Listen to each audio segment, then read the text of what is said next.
Well, we were faced with. I'm already laughing. This is not a good sign. Oh, it's going to get worse. It's going to get worse. If I'm cackling, forgive me. We're here today with Newton County Sheriff Glenn Wheeler. Hi, guys. Glenn Wheeler is an accomplished man, to say the least. He's done a lot in his life, and he's lived about 10 lifetimes in his own. So we're happy to have him. I'm looking at getting interesting people on Steelin for a living. Well, hopefully after this episode you can start. Yeah, Glenn is about half comedian for all of those who don't know him. Wow. Yeah, but anyway, so let's get right into it. Glenn, tell me where you started out. Tell me about your young life. Well, let me say this first. I'm going to be serious for a minute. I am honored to be here. This is a cool deal. I don't know if you know, but I'm a huge fan of your podcast. I have been since the very beginning. I have seen every single episode up to this point. Wow. Yeah. Wow. Yeah. And it was a good one, too. It was a good one. I will give it. Yeah. Travis has got a lot of subject matter. Travis is cool. Travis goes from here to right here real quick. 100%, and he's just a good dude. I really think awesome, a lot of Travis. Enjoy hanging awesome out with him. Dude. One of my great friends. Anyway, We're going to be working together a lot, Yeah. Yeah. What was your question? I'm sorry. Sorry, but I appreciate you for coming on the show, and I'd like to get started with learning about your young life and kind of where you came from and so on and so forth. Grew up in the thriving metropolis of Yardell, Arkansas. For those that don't know Yardell, Arkansas, my house is about 3 miles out of Western Grove on 123.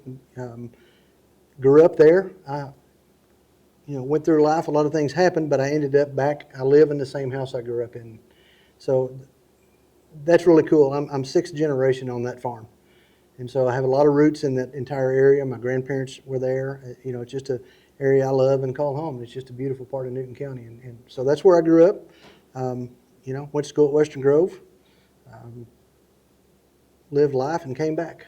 There's a great poet once said, Cody Canada, I believe, home is where the heart is. Cody wrote that. I wasn't aware of that. Yeah. Huh. Yeah. It is. And we'll get more into this later, but, grew up on that place, loved that place, moved off. So when I say moved off, moved to Boone County, so I didn't move a long way. But That's moving off. It's moving off, did some things and then ended up buying the place back from family, but got the house back and then moved back in. My wife and I moved back into the house about a year and a half before she passed away. And, so it's real special. It was real special to us to be back in there, and it's real special to me to be there now. You're still there. I'm still there. I don't foresee you packing up and moving to California. It's not likely. Unless you get a job in the movies. Yeah, well, I don't know. I've turned a lot of those down over the years, so I don't know. Just kidding.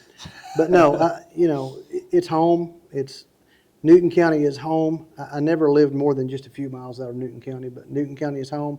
It is where my heart is. It would take, never say never, but it would take a lot to get me out of there. Yeah. Mm-hmm. Yeah. Now, you obviously have a career in law enforcement. You have a career in photography. Mm-hmm. You have a career in male modeling.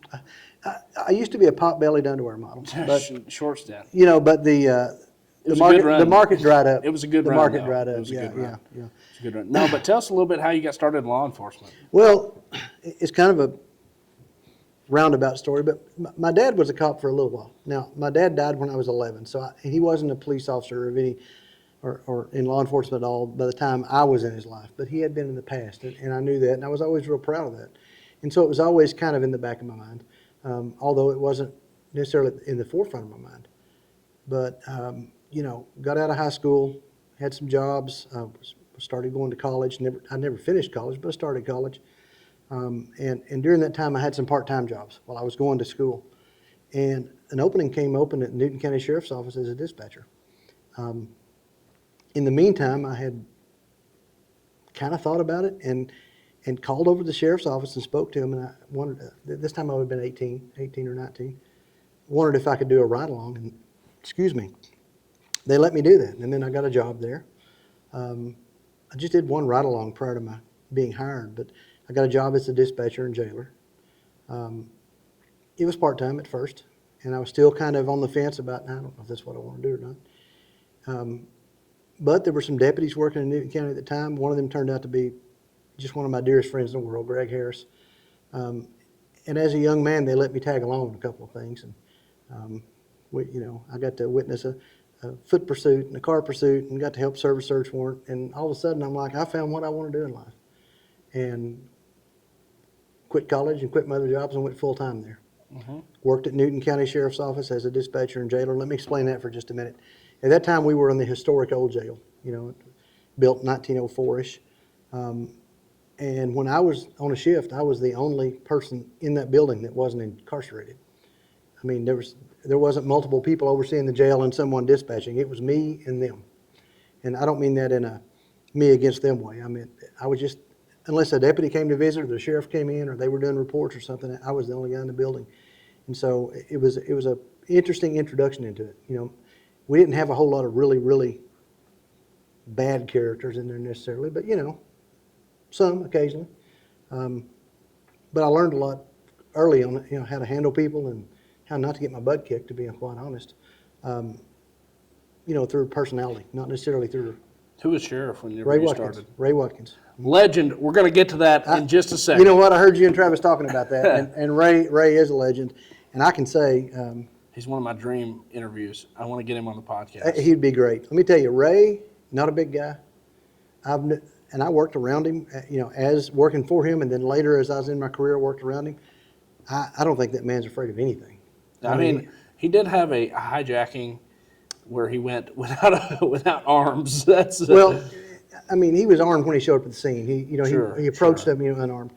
And I'll say this: when I went to the academy in 1995, the video of that was part of our training. Wow. Of that incident, and I was told then that it was used all over because there just wasn't at that point, a lot of incidents like that to learn from. And so Ray handled that very well, considering. Right. I'm sure sure he's just a respectful guy, like a respectable guy. Respectable guy that didn't take any junk off anybody too. Right. I think he handled it as well as could be handled for a situation that, with the limited resource, and not just him, state police, game and fish, there was a lot of people there. But it was handled as well as it could be handled, considering the resources and training they had. It just was almost non-existent back then for an agency like that. Sure. And who would have ever thought that there's a hostage situation? Anyway, we're going to get too deep into this if we don't keep going. So tell us about young Glenn. Where does young Glenn meet his future bride, and how does that hold? Well, let me tell you, that's a cool story too. And it's, we'll talk more about Stacy later, I know, but that was a blind date. It was kind of a blind date. A friend of ours, it's kind of funny. Back in the day, when I was in high school, in rural Newton County, basketball was life. Everybody was, everybody had a basketball team, and it was the social event, and it was a big deal. Still is, but it was a really big deal then, because we didn't have social media and we didn't travel much outside of our circle, and things like that. So basketball was big. And each year, the Harrison Daily Times would put out it was like an insert in the paper, like a tabloid type insert, showing all the basketball teams and, of the area, and talked about them. Yeah. And all this stuff. And it's kind of funny to tell this story, but the lady who would become my wife was with her best friend, and they were talking about the best friend's boyfriend, who I went to school with. He's my cousin, Doug Lowry. And Diana, Doug. Oh yeah, and Diana, his now wife, of many, many years, showed Stacy, this is my boyfriend, and showed her a picture of Doug, and it was our team basketball picture. And Stacy said, "That guy's cute. Who's that?" And she goes, "That's Doug's cousin, Glenn." And they right then they said, "Let's call him." Wow. And they picked up the phone and called me, and I answered. And was this on a party line, or is this after a party line? It was not a party line. It was a private line at the house. Okay.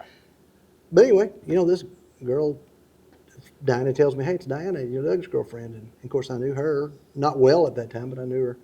And she said, "I got somebody who wants to talk to you." And she put Stacy on the phone, and we started talking. And it just so happened that 2 or 3 days later was Western Grove's homecoming. And I invited her to homecoming. That was our first date, November 17th. No, at that time, was Western Grove homecoming a dance, or? It was a basketball game. But did they have a dance to coincide with it? No. See, we never did either. No. We never had any. No, it was just a big deal. Yeah. They had events at the basketball game where they talked about classes and Sure. who the earliest graduating class was, Yeah. who came the farthest, and all that stuff. But no dance. But that was our first date, and I'll never forget it. Omaha was the kind of perennial powerhouse at the time, and we They beat were. them, and we Yeah. beat them that Wow. night. And it was a big deal. Yeah. I thought, well, this is an omen. Anyway, a few days later, we went on our second date, and I tell this all the time, but by the third date, I thought, this is the girl I'm going to marry. Yeah. I mean, I just knew. Yeah, you just and, knew. And she did too. Yeah. And so our first date was November 17th of 1989. I proposed November 17th of 1990, and we were Wow. married August 3rd of 1991. That's awesome. Yep. So You- that's how you we had met. it figured out. We did, and it. Again, we'll get more into this later probably, but I knew then, I know now that we had something most people Yeah. only wish they had. And Yeah, I can you know, agree from yeah. the outside looking in. Yeah. It was an awesome. And I still hear people tell me that all the time. Yeah. So it was a good life. We had our ups and downs like anybody else, but it was a phenomenal life, and she was my best friend, and it was wonderful. Yeah. I mean, overall, again, like I say, we had our bumps like anybody, but never anything really, really serious, and it was just, we always worked it out, and we always, it was just good. Awesome. Mm-hmm. So, how was early life as a law enforcement officer or a jailer moving into a law enforcement officer position? Well, I know sometimes that takes some time. Some people work the jail or dispatch for a long time. so I worked Newton County, and I don't remember how long, but for a period of time, and then I got hired at Harrison Police Department as a dispatcher. And so that was a different world, because now I walked into where, there's multiple officers on the street. We didn't have a jail. We had a few cells upstairs, but they were just for short-term holding, and then sometimes there were multiple dispatchers. So it was a different pace, a different pace, a little bit different, just the way you approach things. Sure. But it was a good job, and I enjoyed that very much. When I got old enough, I took a reserve officer class, and the day I turned 21, they swore me in as a reserve. Nice. I started to say reserve deputy, but it would have been a reserve officer, reserve patrolman, and worked at that and continued to be a dispatcher for a while, and then got hired as a full-time patrolman. So you kind of put in some time as a reserve, Yeah. showing that you can do the job, and then Yep. they said, okay, we're going to put you into full time. Yep. And then you had to go through the 6-month period before they send you to the academy? Well, not necessarily. You have a period of time in which you can send someone to the academy. Okay. So you can send them the day you hire them if there's an opening, if Oh, the okay. academy, if Okay, you if you can get them in there. But you typically, there's a process to get that going, and you have to sometimes wait for openings at the academy. They have an academy every so often. So Sure. sometimes you have to wait a few months for that. Yeah. And I don't know how long. I don't remember how long I waited, but I went to the academy in the spring of '95. And that's at Camden? I went to Camden, yes. Now, was it pretty fun? I Or enjoyed it a lot. You enjoyed it? I did. Some people hate it. Some people yeah. love it. It was a little bit different. Yeah, I mean, everybody has different experiences. Sure. But in '95, when I went, it was still a semi-open campus. And what I mean by that is, you could leave in the evenings and go to town and get something to eat, or go to the store or whatever. Now, is it still that way? I'm not sure if it is right now or not, because it fluctuates through the Okay. years. It kind of fluctuates, depends on how the last academy acted. Okay. So you can mess it up for other people. But Now, do you still remember any people from the academy? yeah. Any, Yeah, quite a few of them, and both instructors and other students. Nice. Excuse me. Yeah, some of us I haven't really kept in touch with a lot of them, but I went to the academy with 3 other people from here, or 2 other people. I'm Oh, sorry. cool. One of them worked at Harrison Police Department, and one of them sent himself as a constable, and he was later a deputy in Newton County, and we've remained friends for years. Really? Yeah, Alan Sent Armour. himself as Yeah, a constable? Yeah. Yeah. Now, is that something you hear of often? Or? Not often, but it does happen. Okay. So he got elected constable, and he took it seriously, and he went to the academy and got his training, and then that opened doors for him to go into other avenues of law enforcement later. Nice. So it was a career move for him. It was, yeah. But initially, I think he did it just because he took the job seriously, and he wanted to be a certified law enforcement officer. Yeah. Now, I'm sure you got a lot of good training and knowledge that you still carry to this day. Oh, yeah. And skills that you have used. But was there any interesting shenanigans that went on at the academy? There wasn't a lot of shenanigans at mine. Excuse me. There was a few. when I went there, part of the state police troop school was also kind of in the same area. And so some mornings they would start their PT, their physical training, at like 4 in the morning. And so some mornings we didn't have to start that early, right? Yeah. So some mornings they would run through our barracks doing their morning run and doing their cadences and stuff just to wake us up and mess with us. So sometimes we would kind of mess back with them. Okay. But there wasn't a lot of shenanigans. There were some. I mean, at that time it was 10 or 11 weeks. You put people together 10 or 11 weeks, there's going to be some shenanigans. Yeah. But there wasn't a lot of widespread stuff. You put me with somebody for like 5 minutes. Oh, I'm aware. I'm aware. Yeah. You know? My biggest thing in life, my biggest enjoyment in life is joking with people. Sure. I sure. find the most not joy. me. I don't do that very often. No, not at all. Not at all. Yeah, but no, it was a great experience. You asked if I liked it. There was a lot of good training, met a lot of good people. The food then was phenomenal. We had good food. Really? Oh, it was great. They had old country cooks, and it was good food. The hardest part, of course, was just being gone. I was in the academy when my daughter turned 1. Wow. So I missed her first birthday and things like that. But overall, it was a good experience for me. So but then once you're done, you're done. Well, it depends. I mean, once you're done with the academy, you're done. Right. You don't unless have to you're go, out for a certain amount of time, and then you have to go you have to- recertify. yeah, exactly. Gotcha. But of course, we do a lot of continuing education. We're required to do so much per year, Right. and there's certain classes we have to take each year. So there is a lot of. And you got guys that are even getting degrees now. Oh yeah. Mm-hmm. Thanks to North Ark, right? Yeah. The Yeah. partnership with North Ark. Yeah, and so the way the state of Arkansas works is not counting our additional training, but when you graduate the academy and then spend a year in law enforcement after your graduation, you're considered by the state of Arkansas to have a basic certificate. Mm-hmm. Then you can continue that education and earn subsequent certificates. I'm talking about certificate levels through the state. So, basic, general, intermediate, advanced, senior. At some point, in order to continue that climb, you have to get some college credit. It's pretty basic stuff, English and a couple things. Nice. And so, a couple of years ago, North Ark stepped up and offered, I'm going to say, law enforcement friendly classes. And what I mean by that is we could my guys, we work weird schedules. Right. So they could kind of do it at their own pace, Sure. within reason, of course. Sure. And so, that's helped my guys out a lot. That's And awesome. I'm really proud. I'll mention this for a minute. I've got a very small agency, but my guys work very hard. They're dedicated, and they work hard at keeping their training up. In fact, just today we had a state auditor come in and audit our training records and some other stuff. But on our training records for our paid employees, paid law enforcement employees, we were 100% compliant on every aspect of training. He told me he had done over 50 agencies so far, and we were the second or third that had done that. So, Very nice. So, I attribute that a lot to my guys and their dedication, and Chief Deputy Blocker, and he stays on top of that. And He can also play a little bass, he too. can play a little bass too, and he can Write sing a some little bit. songs, He can yeah. write Yeah. songs, yeah. Very Yeah, much. multifaceted. Yeah. Yeah. And he can drive the van from Muscle Shoals, or From Little Rock all the way to Muscle Shoals. with some explicitives Yeah, added. yeah, all the way to something Muscle Shoals. I can't remember. Yeah, It's a little foggy. Yeah. But, probably from the exhaust fumes in the van. right, we did have exhaust. We had an van. exhaust there issue were- with the generator. 7 grown men And Anthony. and Anthony. 7 grown men and Anthony. 6 grown men and Anthony. 6 grown men Yeah. and Anthony riding in a small Sprinter van. Sprinter van. RV. Right. Yeah. The smell was not awesome.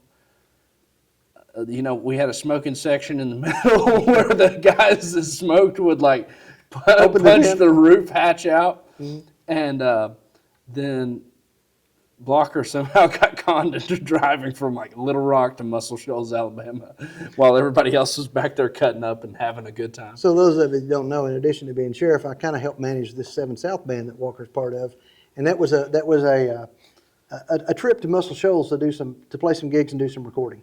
Yeah. And it was a lot of fun. We had a lot of work done. It's where we recorded Well, How Can I that's- Measure a Broken Heart. Right. It was a very productive, but it's also a lot of fun. That's what people don't realize is that whenever we go down to Muscle Shoals, it's 90% a work trip.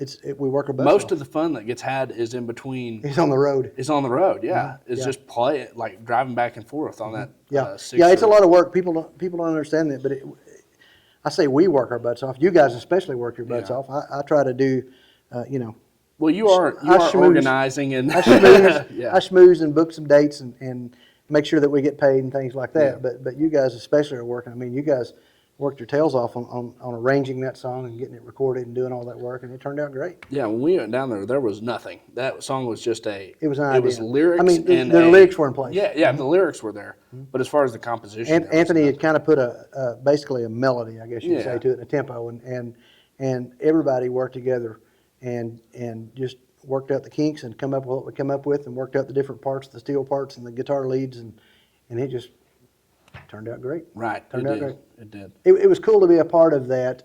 A couple of things about that. It was really cool to be a part of a song from beginning to end, which I know you know that, but a lot of us don't get to experience that. And the other thing is, it was a song that I co-wrote, and it was really cool because I don't get to do that kind of thing very Sure. often. And it was really cool to see what you guys did with that, and the end product's great. It was. I was very happy with it. I was too, very much It so. was a collaborative effort, to say the least. Yeah, with a we lot of had people. to work that up in a short amount of time. In a dining room of an Airbnb that we in Florence, Alabama, that Yeah. we moved all the furniture out of and set up an entire band. One side of the Airbnb looked like this very straightforward, kind of upper class neighborhood. The other side looked like the parts of Newton County you don't want to Exactly. see. Exactly. Look like places I have served search warrants. Yeah. Well, and it's just Alabama's just like that. But Yeah. Glenn is the one who got me into Muscle Shoals, Alabama. If not for Glenn, I wouldn't know where Muscle Shoals, Alabama is. Walker once told me that, because I said, I don't know, I'm not much of a musician. He said, no, you're an enabler. That's true. Yeah. Without Glenn, I wouldn't be where I am right now. I can tell you that, because Glenn. You would showed- eventually. I don't know about that, because Glenn showed me, number one, where Muscle Shoals is. Took me down there on a trip my senior year and took me to Nashville. I learned the difference in Muscle Shoals and Nashville. There's a reason why we go back to Muscle Shoals and not back to Nashville. Mm-hmm. But Wait, let me interrupt and say, if Nashville calls and says, hey, we'd like you boys to come, we're going to come. yeah, sure. But Muscle Shoals. Is Muscle where- Shoals is- my home away from home. Muscle Shoals has it's just a different, it's a different feel. Yeah. It's a different, there's so many cool things about Muscle Shoals, but one of them is you can sit in a room with literally a Grammy award-winning guitar player and talk like we're talking. Yeah, exactly. They're so welcoming, and Exactly. they're helpful, and Yeah. it's just this tight-knit group that also welcomes people. Everybody there has done something. Everybody there has done something. And if you don't know the musical history of Muscle Shoals, it is absolutely incredible. And the breadth of it, I mean, it's, there's anything from, the Rolling Stones to Cher to Leonard Skinner to, Percy Sledge to Aretha Franklin. I mean, it's just, it's everything. But the people there are just so good. Yeah. So Glenn took me as a 18-year-old in high school. Glenn knew my parents, went to school with my parents, and my grandparents knew your parents. Sure. And just our families have always known each other, but Glenn took me down to Muscle Shoals whenever I was a senior in high school, and that trip changed my life. Only for me to see what music was really like. It really opened my eyes to what it was like. So every time I've been back since To the then- process. Yeah, Yeah. absolutely. Absolutely. And we recorded Almost Broken Heart with Billy Lawson at Let me Wishbone. back up and tell that story. Tell the I think story. it's Tell the important. story. Walker and I went out and had dinner. Walker and I went out that night and had some dinner with some great people. My dear friend Suzanne Hamlin, who is the tourism director down there. I've known her for My 25 Muscle years. Shoals. Muscle Shoals grandma, Yes. Walker's Muscle Shoals grandma, Zane's Muscle Shoals grandma. She is just an amazing human being, sweet lady. And there's so many people down there like that. But she took us to dinner that night, and she took us to Travis Womack with us that night in Mitzi. And, we just had a cool evening. And on the way back, Walker was a little bit, I would say, distracted. On the drive back, he wasn't his cheerful talking self. And anyway, we get back to the hotel, and we had separate rooms, and we had this hotel. We if I remember correctly, we had the whole second floor. We're the only people up there. We did. It was just like Elvis. We had, Yeah. the whole floor to ourselves. So right away, you were like a rock star. You got the whole motel to yourself. Yeah, it's been downhill ever since. Exactly. But we had separate rooms, and when I tell this, people think I'm exaggerating, but we'd been back in the hotel maybe 10 minutes, maybe. And Walker calls me, and he says, hey, can I come down? I got something I want to show you. And I said, sure, expecting him to show up with some item he had brought, you know. And he walks in with a guitar, and he sits down on the edge of the bed, and he plays Almost Broken Heart. And I was like, holy crap, Walker. He said, I said, did you write that? And he said, yeah. I said, when did you write that? And he said, just now. And I guess that distraction on the way back was probably coming up with some ideas. I don't know, I'm assuming. Yeah, well, I mean, my sign for writing songs is it always changes, but sometimes you'll just get hit out of nowhere with an idea. Sure. You know, it can be at a funeral, it can be on a drive home, or it Right. can just be at dinner with friends. Right. So anyway, Walker, we came back to the hotel, and I know less than 15 minutes he had written Almost Broken Heart. And he come in and played it for me, and I just sat there dumbfounded. And I remember I said, play that again, I'm gonna record this because I'm here for something special. So I recorded him playing the song again. Excuse me. That day we had met Billy at Wishbone Studios, and I didn't tell Walker then, but I knew at that point when we left that I was going to pay for a recording session for Walker, just because and I'll get back to why in just a minute.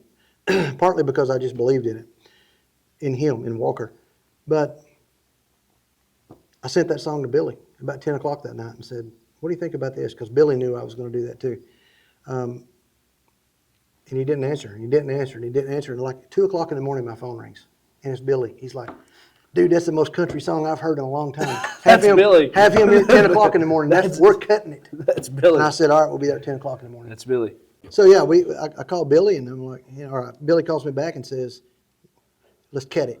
And we show up 10 o'clock in the morning, and we spend the next 9 hours, 10 hours working on that song. It was a long day. It was a long day. It was a brutal day. Yeah. But it was so cool to watch the whole thing come down. Yeah. And I'll tell you the moment it was cool for me. It was cool for me to get to watch the whole process to come together. But you probably don't know this, but when it was all said and done, and you were sitting on that back couch in the studio area, and you had your eyes, you were leaning back with your eyes closed, and you were hearing that for the first time through and through, that was the moment. It was really cool for me. I was like, man, this is cool.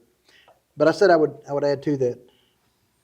I'm going to talk about Stacy a lot in this thing, but you know, we used to have those little music get-togethers in my house. Yeah. And Walker started coming when he were, I don't know, 14. I was 13 or 14. 13 or 14. Yeah, I was too young to drive. Yeah, and you know, and he was kind of learning to play guitar, and as he used to call it, he knew some cowboy chords. You know, they'd learn from your grandpa. You know, and but he had this desire and this drive for it. And there was a point where we were sitting in our living room. I was sitting next to Stacy, and you were playing a song, and she said, "Man, that kid is really coming along." She said, "He's talented," and I said, "I know." I said, "We should take him to Nashville and to Muscle Shoals and let him meet the people we know, and just kind of and that's what we talked about, just kind of get a taste of that side of the music business, you know, just because." And it's not that I was a music business insider. I just knew people that kind of knew people. Yeah. And I knew people, you know, that could get us, you know, to talk to people, things like that. Exactly. You know, and so Stacy said, "Yeah, we should do that." And then, now this wasn't when you first started coming there. You were probably 16 by then. Yeah. And she leaned back and enjoyed the music for a minute. She sat back up and looked at me and she said, "No, that's a boys' trip. You need to take it. Just you boys go down and do that." And she looked at me real seriously and she said, "You make that happen." I said, "Yes, ma'am." We kind of laughed. But it wasn't long after that she passed away. So it was very important to me to make that happen. And not just because of that, but because of watching you and how you were continuing to progress and the dedication you were showing. And, you know, so that's kind of what got us to that point. I don't know if you ever knew that part of it, but let me add to that too, that we still hadn't really set a date. And I was out in Oklahoma doing something, and I saw an announcement that Cody Johnson was going to be at the Ryman Auditorium. Yeah. You remember that? And I'm like, man, that'd be cool. You know, and so I called Walker and said, "What are you doing on this date? Can we do this?" And so we piggybacked that into that trip. And my first time to the Ryman, I've been by the Ryman a lot of times. First time I'd been inside it, and that was a cool trip. Yeah, it was. It was an excellent trip and life changing for me. I'll never forget the songwriter night at the bar. Oh, It wasn't really a bar, but it's kind of a. It was a local hangout.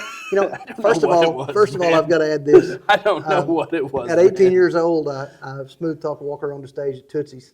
Yeah, that's true. I mean, That's true. most people Before 6 p.m. Before 6 p.m. Yeah, Yeah, it was but most awesome. people would go their whole life and never get to play Tootsies. And I smooth talked a little bit, and he got up there and he killed it, man. Yeah. Killed it. Yeah. Did 2 songs. Yeah, 2 He's songs. going to do one, and the band's like, do another one. Yeah.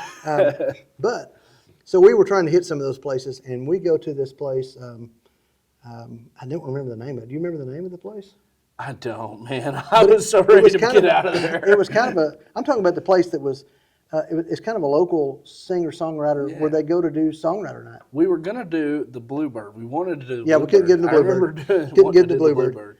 But anyway, we go to this place, and there's several songwriters. You keep up with one of them still, don't you? That you met that night? Yeah, Julie Lavery. Yeah, and it was a cool experience. But Walker got up and did Almost Broken Heart, and man, that place it just they were blown away. I mean, everybody had been talking through the other songwriters, and they just shut up and listened to Walker. And I'll never forget it. You have to picture this guy, the guy that was kind of the host. African American. Yeah, he was the MC, the African American guy with these long dreads, and he was dressed kind of, Rastafarian looking. Yeah. And he gets up and he's just dumbfounded. And he goes, I'll never forget it. He goes, Walker Robinson, man, that was fire. That was fire, man. Anyway, that was a great trip. That was great. But anyway, we ended up at Muscle Shoals. But what he forgot to mention was the landscape I was playing in. Oh, yeah. He Go put ahead. me into like Neil Armstrong getting released to Walk on the Sun. Yeah, it was. So I was right between an a cappella suicide depression song Oh, yeah, it was. Yeah. and I think the guy played half of The Wall by Pink Floyd. Yeah, yeah. With just a guitar for like 16 minutes. Yeah. I was right between those two. That was my little country slot. But the MC, everybody get up and do the thing. He'd be like, "Oh, that was so and so." Yeah. Walker's like, Walker Robinson, that's fire. Yeah. That's fire, dude. Yeah, it was awesome. It was. That was fun night, man. Anyway, But those people were very accepting. Oh, like absolutely. For somebody who'd never been there before. yeah, absolutely. You end up doing some cool things on that trip, and it was cool to watch. And not only that, but we've made a almost yearly tradition to go Yeah. down there. Yeah. We've been down there, what? You and I have been there 3 or 4 times. I've been there once by myself. We've been there 3 or 4 times together. Yeah, And and we're planning next year. yeah, it's gonna be Planning fun. 2026 with It's the band. always fun. It is fun, and it's become not just it's fun, but we get to see people who have become dear friends. Yeah. And man, we've been talking about Billy, but young Liam, dude, that kid, He's coming Liam on. Lawson, he's Billy Lawson's son, but he's coming, man, he's exploding as he's a talented kid. The great kid's musician. he's got more talent and work ethic than any kid I've ever Oh seen. yeah, 100%. His age. Except maybe Walker Robinson at that age. Well, I had a fire under me just like he does. He wants to be He a does. player. Yep. And I can't wait to see what he does too. he's going to harness that and just ride it. As Billy said, that's my retirement plan. and talking about knowing people, that kid knows everybody. He knows everybody. Sammy Kershaw, T. Graham Brown. Those are his best friends. I mean, yeah, they're good friends. Yeah, it's amazing. But yeah, Whenever we were at 7 South playing at Black Oak, we mentioned Liam Lawson to Sammy Kershaw, and he knew exactly what we were talking about. yeah, he called him a little something we can't mention here. Yeah, exactly. Tell that little so-and-so I said hi. Exactly. Yeah, it's funny. Exactly. So, crossing the bridge here, would you rather get in a foot pursuit or a car pursuit?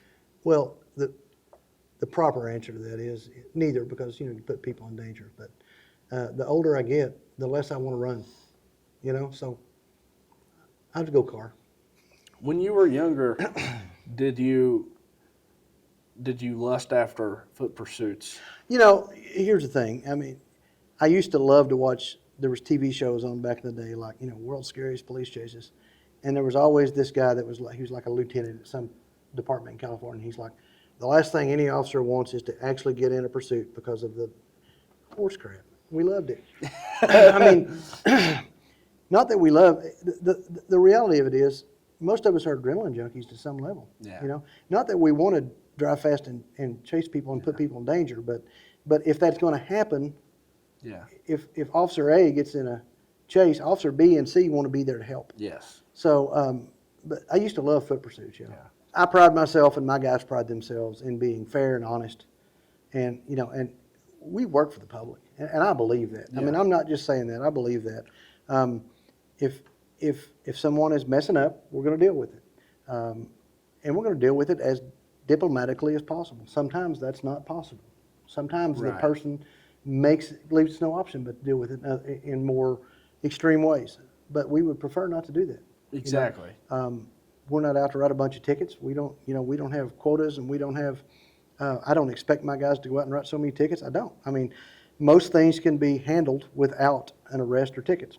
Right. Sometimes they can't.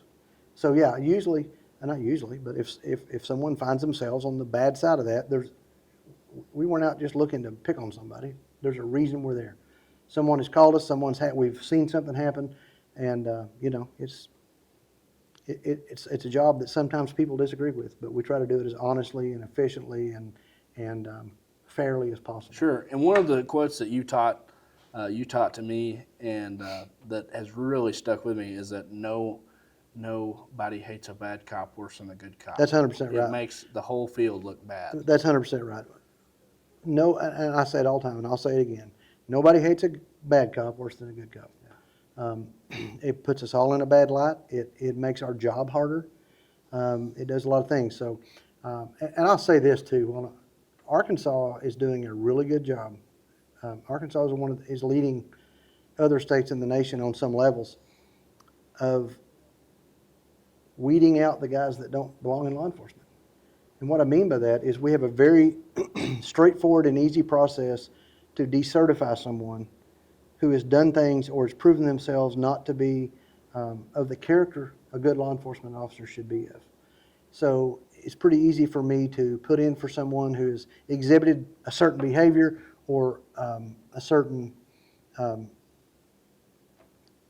pattern of behaviors that I wouldn't want to send to another agency. Like if I fire a guy, I can remember a time in Arkansas when if a guy was, I don't mean violent cop, but if he was just not a great guy, he got sent down the road to somebody else. And, Department A would say, oh yeah, he's a great guy. He'll do a great job. So Department B would hire him, and then pretty soon they'd find out that wasn't exactly the case. And so they would send him somewhere else. I'm proud now that when we have a law enforcement officer that I see a pattern developing on, or another sheriff or another chief sees a pattern developing on, they can send decertification paperwork to the state that oversees this.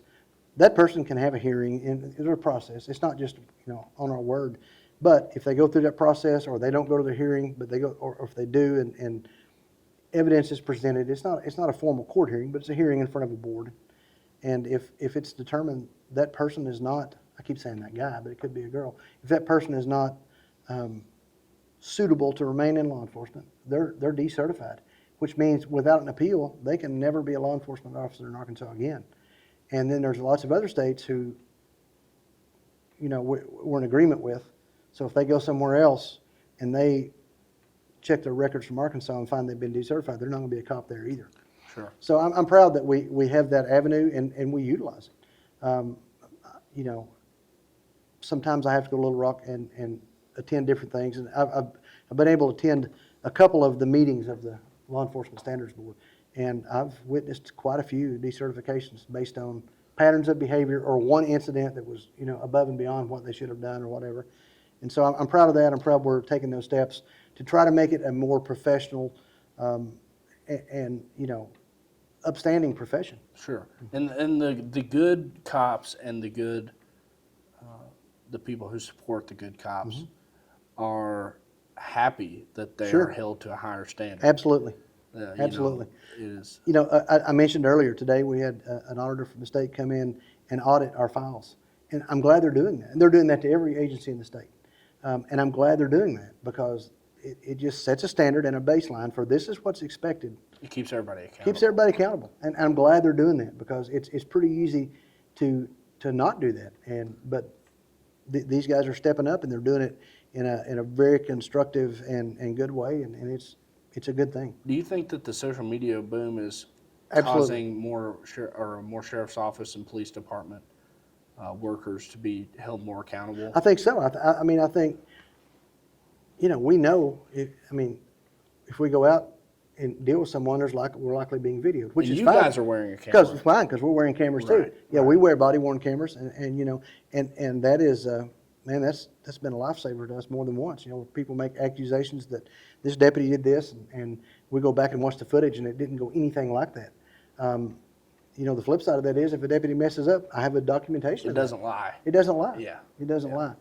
Sometimes the angles are maybe a little off because of where the guy, whatever. But we have a video and audio recording of it 99% of the time. Sometimes they malfunction, but for the most part, we keep them up to date and keep them working, and for the most part, they capture pretty much everything we do. Sure. So we know we're videoing ourselves. Sure. You know, and that's for your protection and our protection.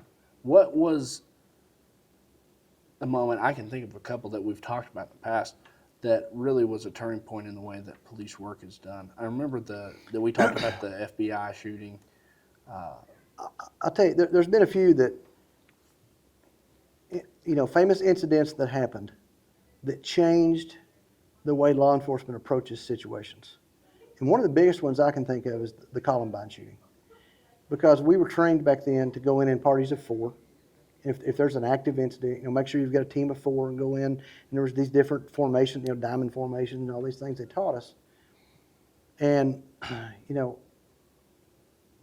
when you're waiting for, especially in Newton County, when you're waiting for 4 dudes to get there or 4 people to get there, you might be waiting a while. So that lets someone who's actively being violent to continue to be violent. So that incident changed, is one of them I can think of that changed how we look at approaching certain things. What we now teach is solo engagement. So if I roll up on an incident at a business and there's an active shooter inside, we train now, you don't wait for anybody. You go in and make the killing stop. Yeah. You hope you've got backup coming. Sure. But if I show up or one of my guys show up and the next deputy or the next law enforcement officer is 10 minutes out, you know, we say our prayers and go in, because that's 10 minutes people are dying or being hurt. Yeah. And so, you know, unless there's some kind of situation where making an entry is going to make the situation worse. Right. You know? But so Columbine was one of them that really absolutely was a turning point in which law enforcement as a whole looked at the situation and said, okay, we got to do things differently. Not only that, it was a turning point in how the world looked at going to school. 100%. You know, 100%. It was one of those cornerstone moments in history that affected not just law enforcement. It wasn't the first school shooting, though. No, it was not. And you know, in fact, there was a pretty famous one in Arkansas. The Jonesboro shooting. Yeah, right? Exactly. And the plan for that one was, correct me if I'm wrong, one would go in and flush out the other one to a gunman outside, right? That's 100% right, yeah. And, you know, school shootings are something that I've always been I sympathize extremely with these people that are affected by school shootings. Sure. And, you know, I've really studied them a lot because, you know, I was afraid as a student at times. You know, we went into lockdown a couple times. And sure. It really does change your perspective whenever it's you in that 100%. position. Whether it's a threat or a false threat like we had sometimes, or whether it actually happens, you know, it can happen. Well, here's the thing we have to look at. We have to get past this mentality of, well, that's not going to happen here. Yes. Because, you know, a lot of incidents happen in rural areas. Yes. Not just school shootings, but church shootings and you know, and we keep talking about shootings. We also have to keep in mind the gun obviously isn't the culprit; it's the person behind it. And so, it kind of obviously the shootings are the ones that it's horrible. Don't get me wrong. But if someone makes up their mind, I'm going to go kill some people today. If they don't have access to a gun, they're going to go kill some people. They're going to find a way. They're going to run over with trucks. They're going to do whatever. You know, so we changed actually in the training world of law enforcement. We actually changed the verbiage of it, and now it's response to active killer. Yes. Not active shooter, active killer. Right. Because it could be anything. I mean, it could be. So we have to, and as silly as that almost sounds, just changing the name, but we have to put that in our mind that, oh, man, there's other bad things happening that we have to approach and deal with too. Yes. So, Glenn, you had a car wreck that changed things quite a bit for you. It did. Tell us about that. Dropped my daughter off at daycare. Was going to the office, I worked at Boone County at the time. Was driving through an intersection. Had a green light, drove through the intersection. As I entered the intersection, a semi ran the red light and hit my car. Ironically enough, it was a pig truck. they call us pigs, cops. So ironically, it's a pig truck. And it wasn't an absolute devastating accident, but it laid me up for a while. It laid me up about 3 months, actually. The doctor at the time said, "Man, I can't release you to go back to law enforcement. I had back injuries, neck injuries, some shoulder stuff. Nothing broken, but just I don't even remember all the terms now, but basically torn and pulled and bulged and all those things. And it was just I couldn't. I mean I could walk and stuff, but I couldn't pick up my kid. I couldn't. It wasn't devastating, but it put me down for a while. Excuse me. And like I say, that at the time the doctor wouldn't release me to go back, and it was kind of a kick in the gut because law enforcement is what I knew. By the same token, I was at a point in my career I was a little burned out. I'd always wanted to be a professional photographer, but never really had the what's the word I'm looking for? The not the motivation, but the guts, I guess, to quit a career and go into something so difficult to do and risky. But I was laid up for several months, and during that time, I was able to start doing some research on how to be a photographer, a professional. I'm talking about a professional outdoor photographer, which is pretty specialized. Started doing some research on how to do that, and was able to reach out to some magazine editors and some different people and get some guidance from them, and start figuring out how to contact these people and try to do that. What I like to say is I was at a point in my life that I was burned out. I still loved law enforcement, but I was at the point I probably need to get out of it. But I didn't really have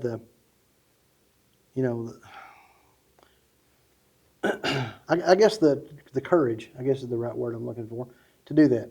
And God gave it to me. He sent a semi to hit me, to knock my head out of my hind end and say, here's your opportunity. You've got some time, start making this happen. And that's what I did. And I started reaching out to these folks. It was a slow start, obviously, but it led to some of the best years of my life. I got into doing that. I kind of got that ball rolling. Again, it took a while, but man, what a life it brought me and my family, especially me and Stacy. And when I say that, I don't mean we made a lot of money with it. I mean it led to some amazing experiences and introduced us to some amazing people. Still some of my best friends. Sometimes experiences are worth it. Oh, 100%. Sometimes. I mean, obviously, I'm sheriff in Newton County, Arkansas. I've never gotten jobs for the money. Law enforcement's never been a high-paying job. It was about. I felt like that's where I needed to be. I feel like that's where I should be right now. I feel like that's where God wants me right now. But it was always rewarding, and that was the same thing with my.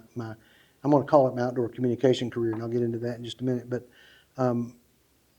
so for the next quite a few years, that's what I did for a living. And I found out early on that if I wanted to sell images until I became known as a photographer, I had to write.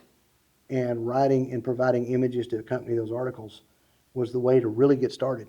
And I always loved to write anyway. And that's one of the reasons I write horrible songs now. It's a good outlet for me, It's therapeutic for me.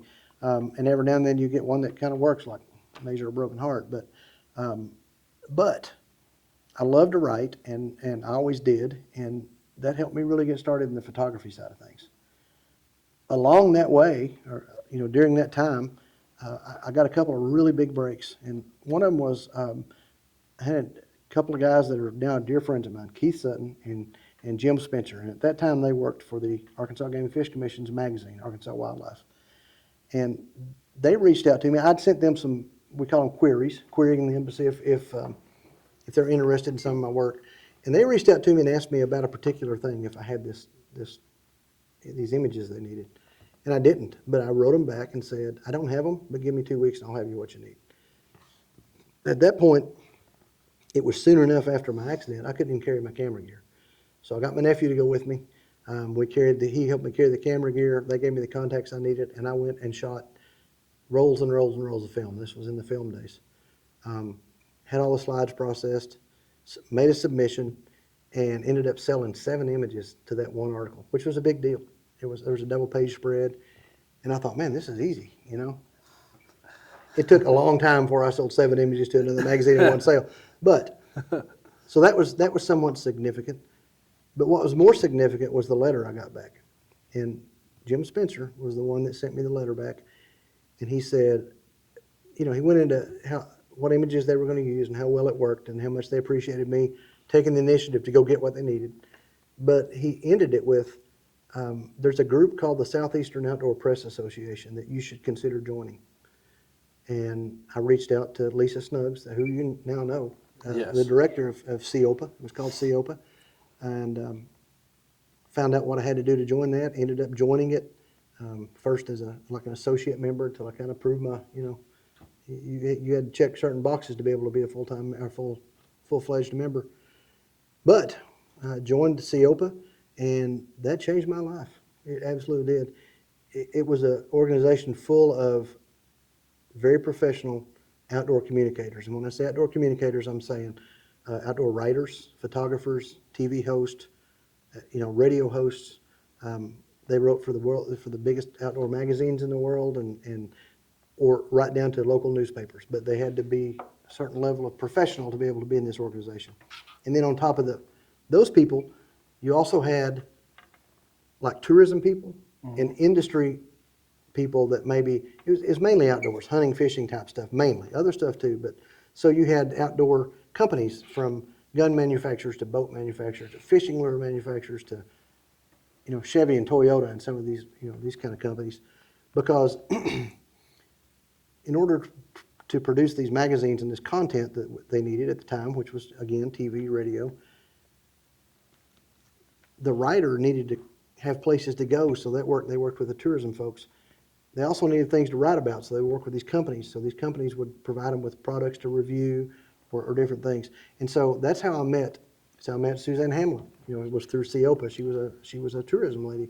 This all makes a great big circle back to our trip to Muscle Shoals. 100%. Yeah, we'll get there. But and that's a very good point. CEOPA is a word you're going to hear. CEOPA was this organization lot. of outdoor writers and photographers mainly. But it connected me with all these people over the years. And that's why I could pick up the phone and say, Suzanne, I got this young man I want to bring down. I'd like him to see some of these studios. I'd like him to meet some of these producers, and she said, come on down. And she says, I love you before she hangs up the phone. I miss you. I love you. I mean, she's just a wonderful person. And I have a network of people all over the United States from that life, from that organization mainly, and others I was in, but that are some of my best friends in the world. CEOPA doesn't exist anymore, but we still have reunions, and it's a wonderful thing. But the other thing that CEOPA brought to the table, there were other outdoor communicator groups that were also top-notch professional type people. But the thing that CEOPA brought to the table was this absolute welcoming, warm family feeling. And again, to this day, some of my best friends in the world, people drove from all over southeastern United States to Stacy's funeral that were from that group, from as far away as North Carolina, and because we had all, it became a big part of her life too. Yeah, well, that was your family. It was our extended family and some of our dearest friends. Just really some great people too. Amazing people. You've got to meet a lot of them. I've got to meet several of them, and I'm never left unamazed. They've always got a story about something. Rob Sembeck, I met him through CEOPA. Rob Sembeck is one of the most interesting people I've ever met in my life. And he has befriended you, and he lives in Nashville, outskirts of Nashville, and was involved in the music industry for years. And that was part of why we went to Nashville, was for you to meet Rob and for him to show you his world a little bit. But yeah, so CEOPA was a big part of my life for many years. I was president and chairman of the board of it at one time, and a board member over the years. And again, I still keep in contact with a lot of people from that world, and they're just some of my best friends. And I've got a lot. I'll use that term a lot because I'm a blessed man because I have a tremendous circle of true friends, but a lot of them are from that world. Mm-hmm. And they would do anything for you. 100%, and I'd do anything for them. Absolutely. Mm-hmm. Yep. And that's just the type of bond that you guys had. That's 100%. the type of band that we have as a band. Exactly. That's the type of bond that we have as, me and Zane being friends. Sure. There's a whole lot of bonds. A lot of law enforcement that way. Yeah. In the unfortunate event when an officer's killed in the line of duty, you attend that funeral and there'll be officers there. I've attended multiple funerals in Arkansas where NYPD has people there. Wow. California has people there. Almost every state in the union will be represented at a lot of these funerals. Even small agencies, rural agencies, there will be hundreds and hundreds and hundreds of law enforcement officers that come to pay their respects from all over the country. Wow. So I'm in a lot of extended networks that are very tight knit, Right. and it's been a tremendous blessing to me, and not just a blessing in friends, but in resources. Man, if I go to any state in the eastern United States and a lot of states out west, I've got personal friends I can call up and they say, "Come stay at my house." And if they're coming through here, I can say, "Come stay at my house." And or hey, I really want to come to your area to do this. Can you put me in contact with someone who knows this? Yeah, there's so many things come from that. It's networking. It's all about networking. It's networking, but it is networking. But it's networking on such a personal level. Yes. That I keep track of a lot of them when they're their kids' birthdays and when they're what's going on in their lives, and they know Beth and Zane and a lot of them knew and adored Stacy, and it's just a beautiful family network of people. Now, growing up or growing your brand as a photographer, you had to write, you had to learn all these things. You also got to work alongside one of my favorite local photographers, Mr. Tim Ernst. Tim Ernst was, to say he was good to me would be an understatement.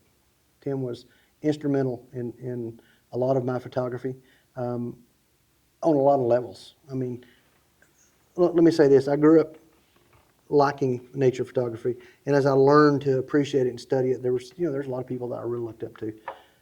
Elliot Porter was one of the earlier ones, Obviously Ansel Adams, There was George Lepp and John Shaw, and there was all these, Art Morris, and there were all these big-time national photographers. When I say national, I mean from other places, that I just admired. But then there was this guy named Tim Ernst, and he was, early in when I knew of him was from Fayetteville, but they ended up living in Newton County. And the vast majority of his work at that time was in Arkansas, and most of that in the Ozarks. And so it planted a seed early in me that you don't necessarily have to go to Alaska to get pictures that are beautiful and inspiring and marketable. Because, let's face it, we live in one of the prettiest parts of the world, in the Ozarks. It may not be as big and grand as some places, it may not, but it is one of the prettiest places on the planet. And Tim, I knew that already, and I'll talk about that in just a minute, but Tim was the guy that made me go, well, you can do world-class photography in Newton County, Arkansas, or in Searcy County, or in, fill in the blank, in the Ozarks and the Ouachitas, and that was a big part of it. That was a big part of how he helped me. He also, when I first started bugging him like I bug you. Like you, yeah, but no, not like that even, like you would bug George Strait if you had the opportunity. You know what I'm saying? Yeah. He was accommodating and welcoming and open and friendly, and actually invited me up to his house, and we became friends. And he was such an inspiration to me. I helped him teach workshops until I learned a lot about teaching. I learned a lot of my early Photoshop stuff from him. He was just a great mentor to me and a friend. He was just instrumental in my photography. And you guys took it serious. You guys would get absolutely. out there in freezing cold and I tell you, water. I'll go on record here, and maybe Tim will watch this. I don't know, but man, even as a late 20s, early 30s guy, trying to keep up with Tim Ernst in the woods, there's times I couldn't keep up with him. He's a mountain goat, man. But as serious about his craft as anybody I've ever met. Yes. Yeah. Dead serious. Yeah. Not only but serious about it in a way that's still approachable. Yeah. He was a phenomenal workshop teacher. And I tell you, the first time I attended one of his slideshows, I don't care to admit, sitting here with a gun and a badge on, I wept. It was beautiful. And that inspired me a lot too. And, he was great. I'm at some point in my life, I'm going to catch an Ernst slideshow. You have to. Yeah. You have to. I, I watched a few of them right here in this building. yeah. And we also, later, I was the opening act for him. I would do a slideshow and then he would do That's a slideshow. You know, and it was kind of like, it'd be kind of like me with my guitar opening for the Turnpike Troubadours now. But he was gracious enough to let me do that, and it helped me tremendously with a lot of things. Well, this is back before a lot of media platforms that we have today. Back when people could still gather in a place and look at a unified thing and attract usually the same emotion off of it, which is a feeling that not a lot of people can capture today. Right. The first slideshows that I watched of his, and ultimately that I did, was using 2 old-fashioned carousel slide projectors with what we called a dissolver, and it used a cassette tape. And it was, you would spend hours and hours trying to perfect a 7 or 8 minute, I started to say video, but slide presentation. And you couldn't go back and move stuff around. You had to start over every time, and it was just brutal. But it was just what we did. And then later digital came along, and we could use digital projectors, even with our slide film that we'd scanned, and it was a game changer. But yeah, his slideshows were a big part of my inspiration. His books were, obviously. Mm-hmm.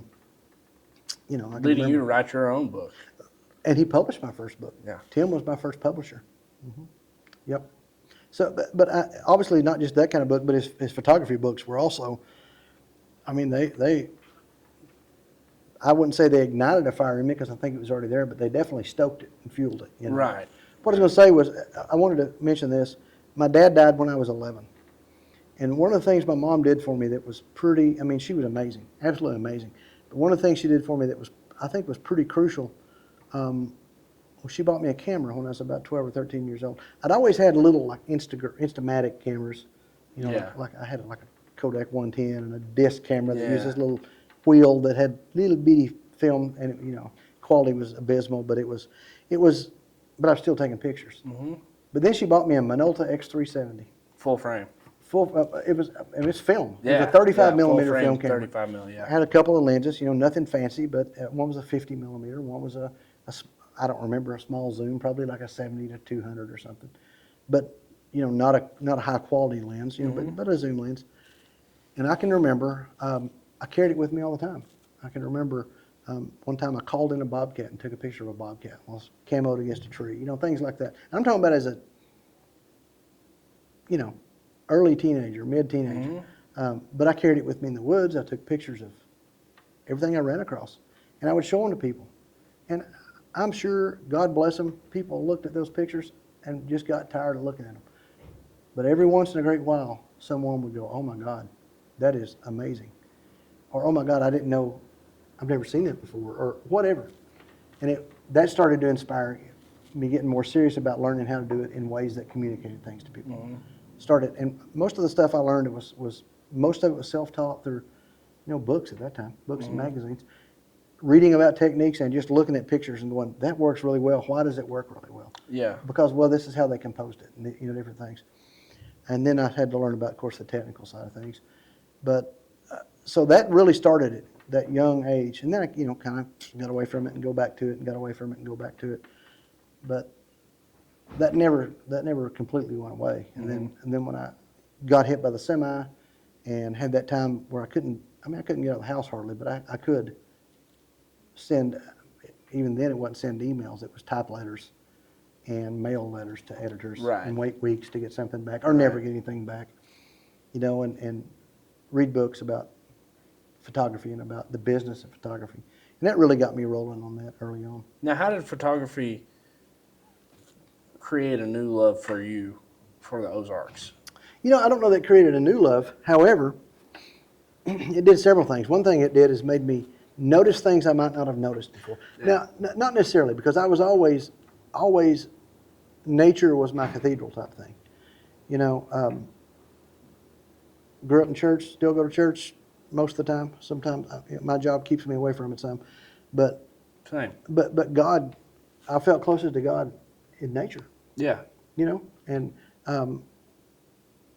but I was always observant and always noticed things. but it made me look at things a little differently, especially when I started getting into macro photography and real minute detail stuff of things that most people walk by in the woods that are fascinating if you lay on your belly and look at them, you know. So that was part of it. Also, you know, just the geology and the flora and fauna of the Ozarks, and there's a lot of things really unique about the Ozarks.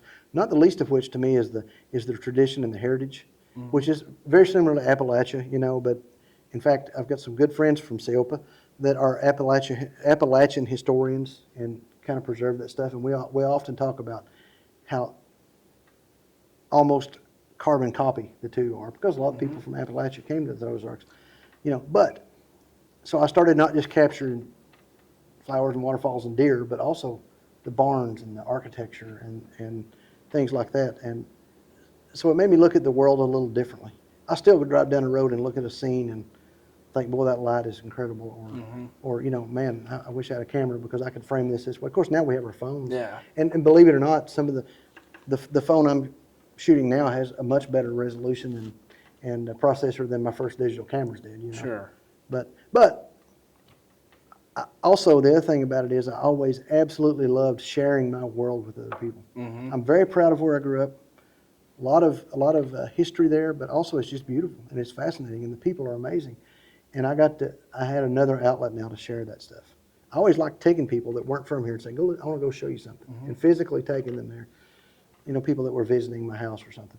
But now I had an outlet where I could show thousands of people at one time. So not only were you born in the Ozarks, raised in the Ozarks, raised your family in the Ozarks, in Newton County primarily. Never lived anywhere but Boone and Newton County. Right, right. So there's a few things that you probably learned along the way with your explorations, and probably a lot of family history too, that you got passed down through generations. Sure. But one of the most interesting stories you ever told me was the story of Joe Vaughn. Yeah. You know, I mentioned earlier, I love the heritage of the Ozarks. I'm not a historian on the level of Travis, but I love Ozarks history. Not just Newton County, but Ozarks in general. And a lot of the old folklore, I like a lot of that stuff. I've got quite a few books. He mentioned Vance Randolph in his interview, and I've got some Vance Randolph book, phenomenal stuff. But Joe Vaughn was a guy that showed up in Newton County, late 1800s. Ended up being up in the Wayton area, Wayton community. He was buried, when he died, he was buried at Snow Cemetery, which is up outside of Wayton. And his grave is plainly marked. But it also says, the thing that makes this interesting is, it says Joe Vaughn, and I don't remember the exact verbiage, but basically also known as Frank James. And on his deathbed, he professed to be Frank James. Oh, it says Joe Vaughn alias Frank James. Alias Frank James, that's right, you're right. You know, in his later years, he hinted that he was Frank James. Or alias Joe Vaughn. I think it's James. Joe Vaughn, alias Joe, I believe. It's something Travis would know. Travis would be rolling his eyes. Yeah. But long story short, a lot of locals believed that, you know, that this Joe Vaughn was Frank James who had moved in here to hide out. I don't know. I know that side of the story. I don't know the historical side of the story of what happened to Frank James late in his life. I don't know. So it may be easily refuted. I don't know. But I do know that headstone exists that says alias Frank James, and there are written accounts that people believed it was him. And there was talk about some of his, you know, horseback shooting abilities and things like that. But on his deathbed, he professed to be Jesse James and Frank James. Frank James, and a lot of locals believe that to be the case. And he wrote a full-length autobiography, didn't he? I believe so. I mean, I know there's written documentation of his claims of that. Yeah. Yeah. And I believe that he went to the courthouse or something along those lines, went to the courthouse and professed that. Yeah, I believe so. But it's an interesting, whether it was Frank James or not, it's an interesting piece of local lore, you know. Absolutely. That you can go to the cemetery and look at that grave and the markers there, and, you know, it's written about in some of the Newton County history books and things like that. Right. So Newton County history has always been one of the things that you love. I do, yeah. Along with me and Travis. Travis is just, he's well read on it. That's all you can say. I've always loved Newton County history, but I've learned more about it since Travis started putting stuff out than I have my entire life. Yeah. So, yeah, but I do love it, and I have always had an interest in it. And Yeah, we're heard both lots and lots of stories and read lots and lots of accounts. we're both Travis Holtz fans. Oh, absolutely. Absolutely, yeah. Almost everybody in Newton Oh, County. yes. Go ahead. But one of the things that Travis and I talked about, and you and I have talked about this extensively, and we both greatly appreciate Clay Newcomb's podcast on Granny Henderson. Absolutely. And just the story of Granny Henderson in general. Granny Henderson, you said it in the podcast, but she's one of my heroes. She's a hero to a lot of people in this area. And Clay, let's talk about Clay for just a second. One of the best podcasts in the business, and his digging into Granny Henderson was as objective as or as fair and unbiased as anything I've heard. Exactly. It was tremendous. Exactly. But people are gun shy in Newton County. Well, yeah, they are, sure. People are gun shy in Newton County because of what's happened in the past. Right. But the tourism is still flourishing. Tourism flourishes. We love them. We want them here. I tremendously believe that we have, ecotourism is a phrase that everybody likes to use, and we have one of the best ecotourism places in the United States, and I want it to continue that way. Oh, I believe so. But listen, part two to that is if you come to Newton County and you have an issue and you call us, we're coming, and we're happy to do that. And like you said, 911 doesn't ask you what your home address is. That's right. Before you go and That's right. before they send. It doesn't matter if you're officers in your Newton way. County and you need us, we're coming. Yeah. I don't care if you're from Newton County or somewhere else, or I don't care. We're coming, and we're going to provide you the best service we can. And again, I want to reiterate, we love having them. Yeah. I mean, they put money in the county. I mean, Like I told Travis, if it wasn't for these tourists coming through, these little stores like Kent General Store, Right. Norton Store, Grice's, and so on and so forth, and a lot of these little small businesses. and there's a lot of local families who have Airbnbs, Sure. and they depend on that, Sure. and we love it. And they have businesses that it's a cater to great, tourism. it's a great form of commerce. It's absolutely it's our best form of commerce. And like I told Travis, you go downtown Mount Judy, the people aren't these like popcorn Sutton type figures you would expect. Right. But they would give you the shirt off of their 100%. back just because you're another human being. 100%. And we don't get that in a lot of other places. Absolutely and you not. and I know from our travels, you definitely don't get that in a lot of other No, places. many places. The one thing people that come here to visit tell me often is, "My gosh, the people are amazing here." Yeah. And we are, and they are, and we promote that, and we encourage that, and that's what we want to keep happening. And I think a lot of that stems from the families in Newton counties being generations upon generations upon generations deep. People move in here, start a family, and then that family stays here for 6 or 7 generations. Right. That's going to build a community of people that's stronger than the average big city high rise. It does. It creates and Travis mentioned it, a sense of community that most places don't get. But I keep not contradicting you, but showing the other side of the coin. The flip side of that is, I've got neighbors that moved here from different states and love them, welcome them. Sure. But they move here because they recognize what's here, and they recognize how good it is, and those sense of community, and a lot of them become involved in the community, become great members of the community, and we love that. But yeah, you're right. I mean, we have a very strong tradition and heritage here of family and of community. And Travis talked about it, in your first podcast, about how they had to have community because you couldn't do everything by yourself. You had to have the help of your neighbors, and you had to help them. And that still persists here a lot. Whether it's my cows are out, come help me get them up, or whether it's flat on the side of the road and you drive by and see, someone and you stop and help them. I mean, it just happens here. One of my favorite topics ever, and We can't talk about that on a public podcast. Jeez. Okay. Whenever I was in about 4th or 5th grade, they showed us a VHS recording of an old degraded tape from KY3 News broadcast of what was the Foundation of Ubiquity bus hijacking, Jasper, Arkansas, July 3rd, 1982. And it's from that day I've been fascinated to no end with it. And Yeah. I actually luckily, I had a couple of old family friends reach out to me over the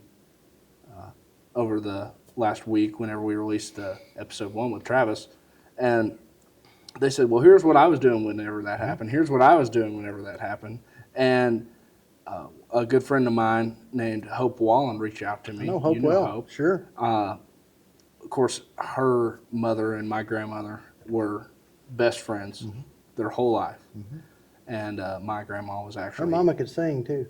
my grandma was actually at her house whenever the foo thing happened. And I didn't know this. This was unbeknownst to me. But my grandpa was floating the river whenever this happened. Wow. So my grandma could not get a hold of her, and she was a natural warrior. And my dad got that innate ability from her. Yep. but she was from the Oh, I time remember. I knew her Yeah. till the time she passed away last year. Sure. She was a warrior. Absolutely. I remember it well. didn't matter who. Yep. She was worried about what you were doing, who you were with, what was going on. And whenever she heard the foo, or heard what about the bus hijacking that the foo had done, she immediately started worrying, of course, as any wife and mother would. But she made they say it was a 5-minute trip from Hasty to Western Grove and back with a fire radio so she could hear what was going on. Right. On that. So I always found that interesting. But tell us a little bit about, I know you were a little young at the time. I was, yeah. But tell us a little bit about what you I remember have heard. I remember it. And here's something my mom talked about later, and I didn't remember it at the time, but I've heard my mom talk about it, was we lived right on 123. That's where I live now. She saw the bus go by and thought, well, that's unusual. We don't usually have buses through here. So she saw that. We were about to head to Jasper, and we drove to Jasper that day for whatever, she had business in Jasper. I don't know what it was. And we got stuck in traffic. And I kind of remember that. We got stuck in traffic back, on the Hasty side of like where the sewer plant in Jasper is now, somewhere in that area. And we sat in traffic for a while, didn't know what was going on, assumed it was a wreck or something. Sat there for a while, and she thought, this can wait. And we turned around and went home. Had no idea that we were in the traffic that was stopped because of what was going on the bridge. So that was my really only personal connection to it back then. And it was a bus line that, I don't know, do they still exist? Does that bus line still exist? I don't think so, but I don't know that. But it was back then it was a prominent bus line. An extremely uncommon route to go down 123. Yeah, they would. That was unheard of. Yeah. So they take this full-size bus down 123, and I guess they would have went on down to Piercetown at Norton Store and then went down. It's my understanding. Yes. Yeah. Because I don't know how well developed the Hasty Cutoff No, was at the time. It wasn't. I mean, it was actually a low-water slab and still all then. Right. And right. I have since read that they went to Piercetown and turned. Right. So they went to Piercetown, turned around, and come down to Jasper. Right. But they went through Western Grove in the process. Yeah. So the actual hijacking began where they actually took control of the bus was somewhere around St. Joe. I don't know where, but somewhere down in that area. And they came up to Western Grove and down 123 to Piercetown and 74 into Jasper, and then parked on the bridge. And the rest is history. The rest is history. And I guess my next personal connection with that was for years we thought the file had been destroyed. I'd been told that by people at the sheriff's office in the past that no, we've seen that file in years. We think it was destroyed, which was not that uncommon back in the day. And then this past year, I found it.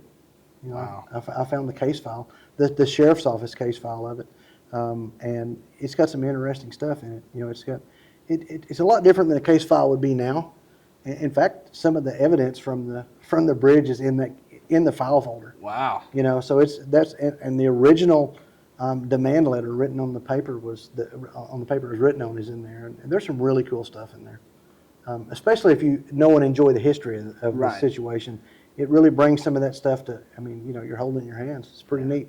So for those of you who are unaware, we are referencing the bus hijacking of the Foundation of Ubiquity, which was a series of events where there was this guy named Fu from around Jasper who lived at He lived just outside of Jasper. what they call Fu Land, USA, which is funny because it was right next to Dog Patch, USA. It wasn't too. Yeah, it was probably, I don't know, 8 or 9 miles. Yeah, something like that. So Fu Land, USA, and he thought he was the Messiah and claimed that if Fu was here was written that he was safe and with him because he was the Messiah. And then a man from North Carolina. I believe it's North Carolina. Named Keith Hager. Kind of a drifter. Yeah, kind of Keith Hager came to Jasper thanks to the name of the town, and he allegedly, was following a star that led him to Jasper. And then he went to California to find a wife or a partner. He found Kate Hagler. She was a waitress at the Ozarks Cafe. And all these people had jobs, and I mean they were. I wouldn't say they were integrated in the community like most community members, but they were around. It was not your stereotypical cult, though. I mean, I don't know enough about the actual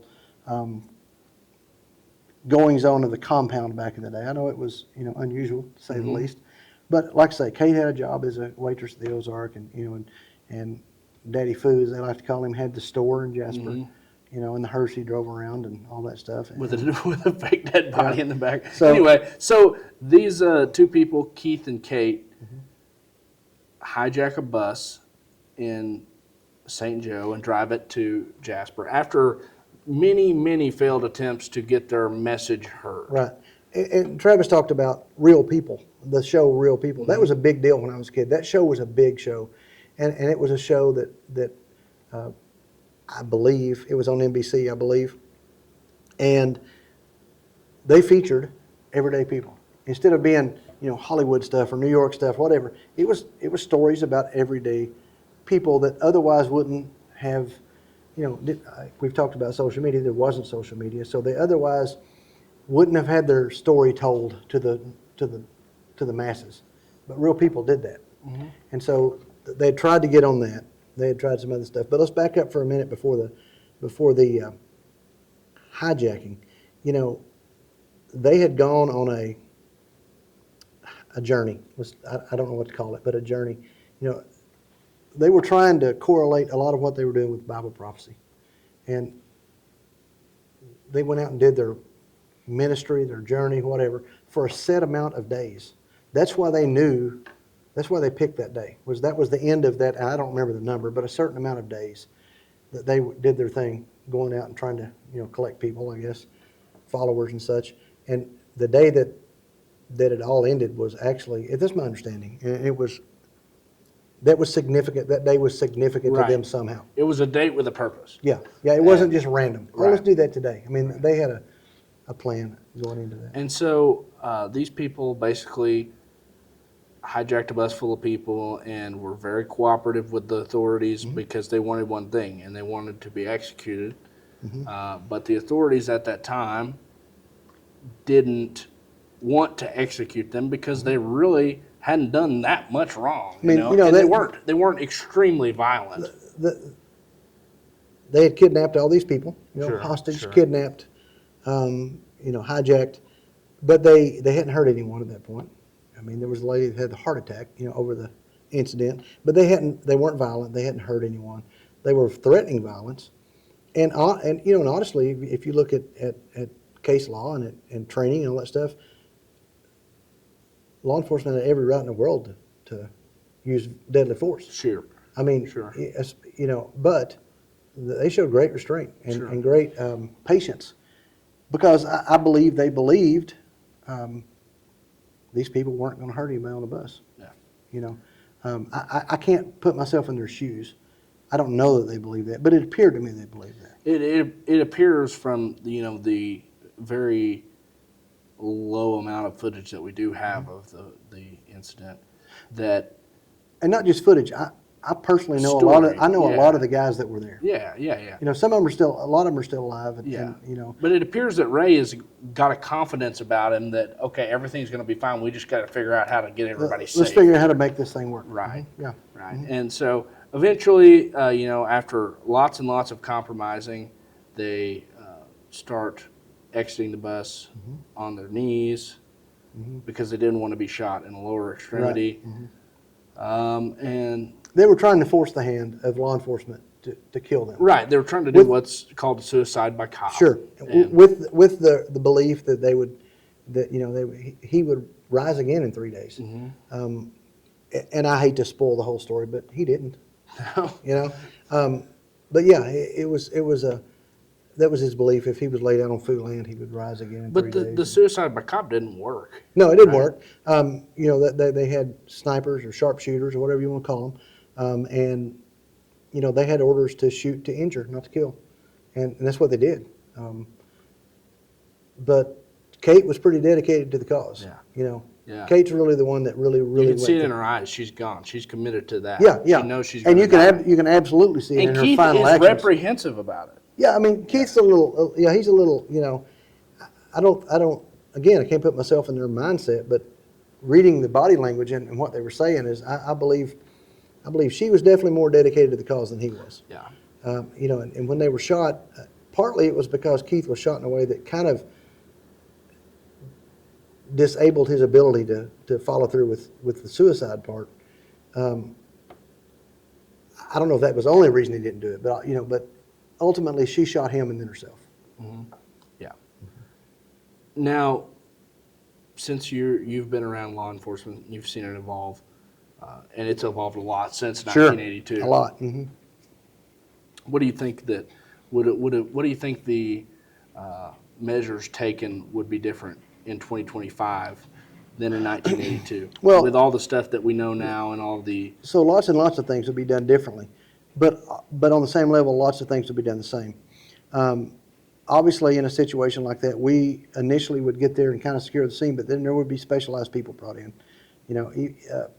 SWAT type people, negotiators, trained negotiators, which Ray wasn't, but did a heck of a good job of negotiating. So you'd have negotiators come in, you have SWAT people come in. I don't know how much it would be handled differently on some levels, other than that we would have much more technology to bring in and much more specialized people to bring in. That might take us a couple hours to get them here because they might be coming from somewhere else. But we have trained negotiators locally. I was once a hostage negotiator, but I've not done it in so long I wouldn't consider myself that anymore. But I have trained hostage negotiators on staff. Harrison PD does, Boone County does. So we can, not to mention state police, we could bring those kind of people in and maybe approach it differently. But I don't want to take that. I don't want that to be taken as a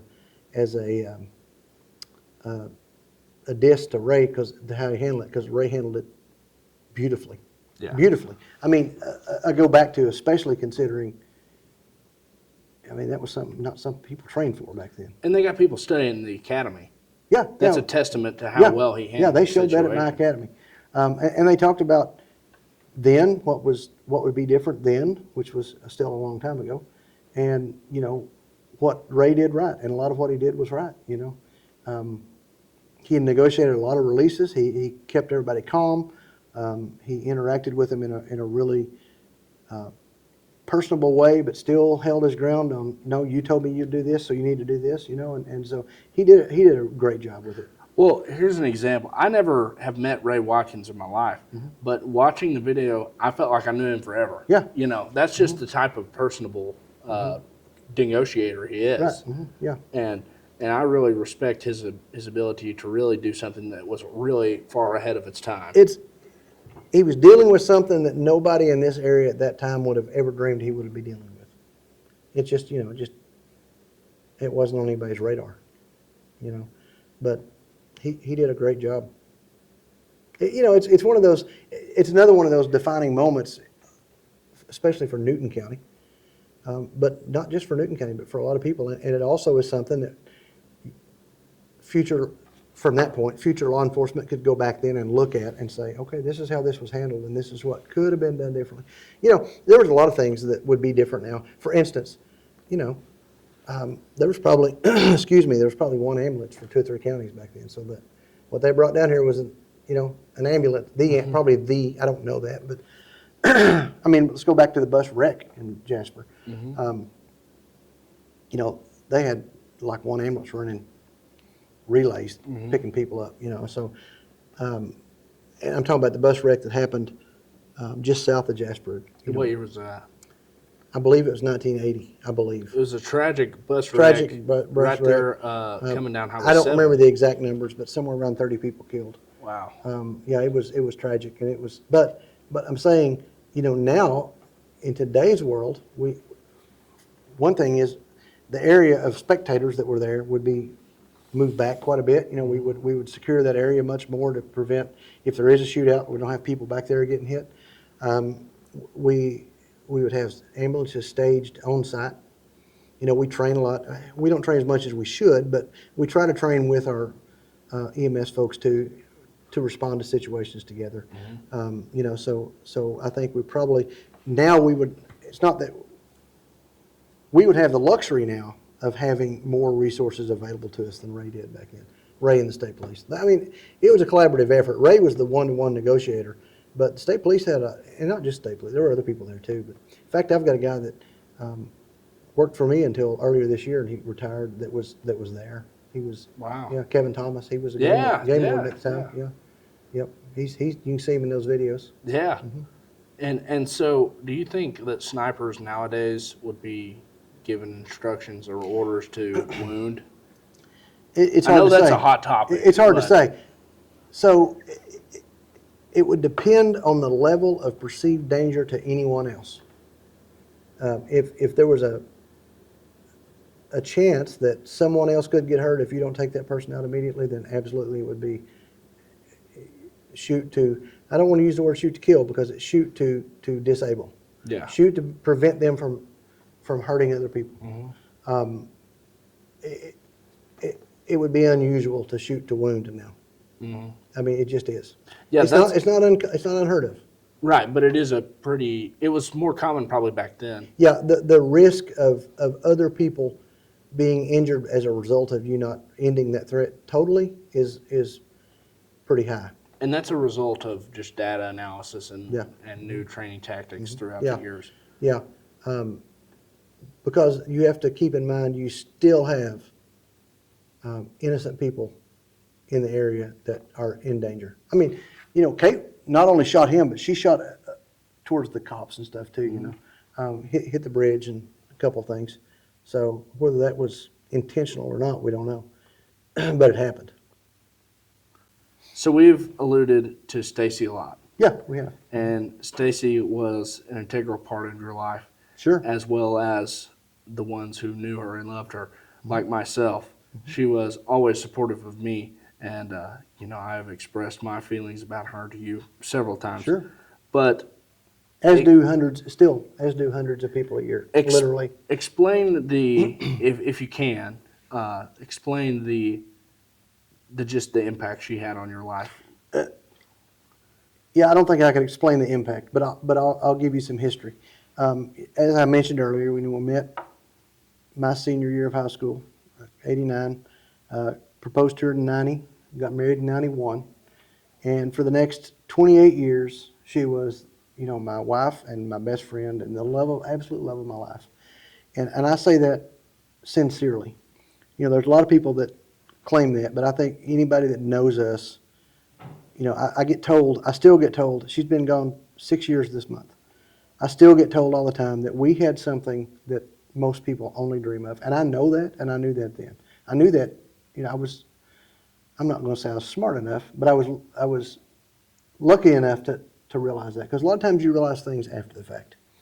But I knew it then, and I know it now, that we had a love and a relationship and a bond that very, very, very few people have as a married couple, period. My mom and dad had it, and, you know, I've known a couple of other couples over the years that have it. But we had something special. And again, I know I'm biased, but you ask anybody who knew us at all, and they'll tell you the same thing. And we had a love and a relationship that a lot of people really, really looked up to. And, you know, I give credit two ways for that. Well, no more than two. I give credit to God first because he gave me the person who I was supposed to be with. And I give credit to her for that a great deal because, you know, we're all human, and I'm, sometimes I was probably a little hard to get along with. Yeah. I mean, I was never mistreated or anything like that, but I'm just saying, there's times I was hard-headed or whatever. But I also give great credit to my parents because they set a standard by which I recognized even as a young man or young boy even that it could be that good. And I want to back up for just a minute and say, I mentioned earlier, my dad died when I was 11. And I used to always say that him dying when I was that young was both the worst thing that ever happened to me and the best thing that ever happened to me. And when I say the best thing that ever happened to me, I don't mean because of anything about him being a bad person and it was good that he, what I mean by that is, because let me say this, Dad died in 1983, and even this past year, I've had people say to me, your dad was the best man I ever knew, and this is what he did for me. So it was a great inspiration to me and a lot to live up to. But at age 11, I learned lessons that most people don't learn until they're older than you, till they're even my age now, about, putting things in perspective and about appreciating things and about cherishing those you love and so many things, and about tragedy and how to handle tragedy. And so that's when the building block for what I will get to in a minute began. Not only that, but I shared this with you off camera earlier, but 1983, if you look at it from my point, we lost 13 members of my family in 1983 that were second cousin or closer to me. And we were a tight-knit family, so those second cousins were, you know how it is. You've got second cousins that you're really close with. But aunts, uncles, grandparents, but my dad obviously being the most impactful to me. So 83 was a year in which I learned a lot about tragedy and about loss and about cherishing those I love and appreciating what I still have. So rock on. That was a basis for why I say that about my dad. But then rock on, and I meet this young lady that, we were different in a lot of ways. She grew up in Harrison, and while Harrison is not a big city, she definitely was not a country girl. It's a city to us. To us, it is. It's Sure. a city to us, especially in those. I mean, in that time, it was that was the closest town of any significance. And she had grown up in a way that most of her life. I mean, they lived out of Harrison for a period of time, but most of her life, most everything that she did occurred within the city limits of Harrison. The skating rink, the city pool, all these things, and most of mine were Buffalo River and the ball games and coon hunting and all these things that we did in the country as opposed to what she did in the town. And so it was, but she loved the country life, but didn't know anything about it. But she adapted very well and very quickly. And my mother really took her under her wing, and they became extremely close. In fact, I don't know if I ever told you this or not, but when Stacy passed away, she was writing a book about my mother, about her relationship with my mother. And it was a great title, and there's backstories as to why that I'll get into in another conversation. But I'll make it very short. Was Stacy was learning to cook, and a lot of it was from my mom. And Stacy would go home and try things, and sometimes mess it up. And she'd call my mom for advice. And two of those incidents were one where she really messed up a batch of cornbread. That's a great story, but it'll take too long for this. And another where she messed up a batch of potatoes she was frying. And when she called Mom, and Mom thought it was funny. My mom was a jokester, and there was for the rest of my mom's life, it was a running joke between the two. And so Stacy was writing a book about my mom and their relationship and what she'd learned from her. And the working title was Fried Taters and Cornbread: Life Lessons from a Country Mother-in-Law. So she was working on that when she passed away. She'd gotten a few chapters written, not very far into it. It's not far enough into it that I could go in and finish it really, but it's very special.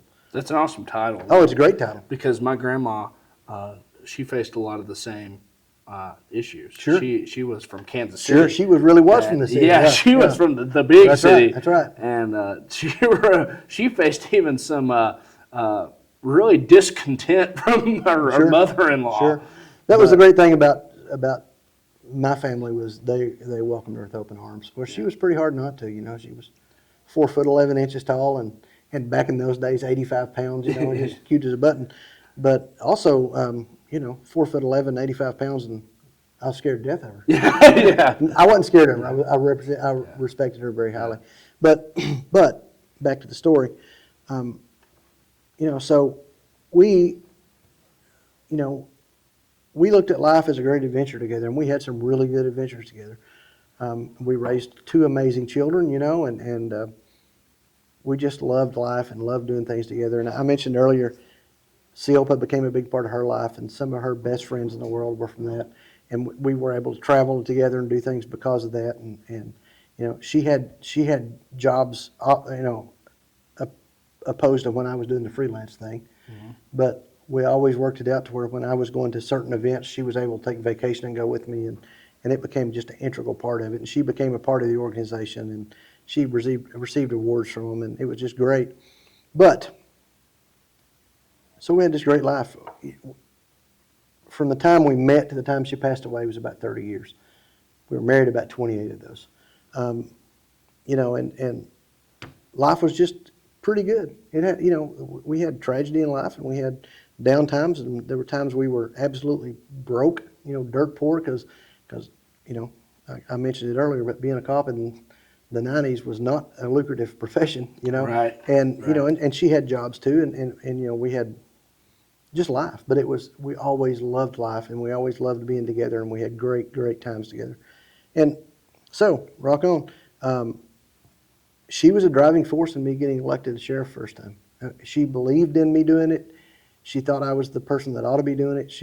And so she worked very hard to help me that first time I ran for sheriff. I remember. I remember. It was a big deal. It was pretty funny. She changed, and when I got elected, I was very proud of that accomplishment, but she was even prouder of it. She changed her job title on Facebook to manager at Casa de Sheriff, you know, and just because she was so proud of that.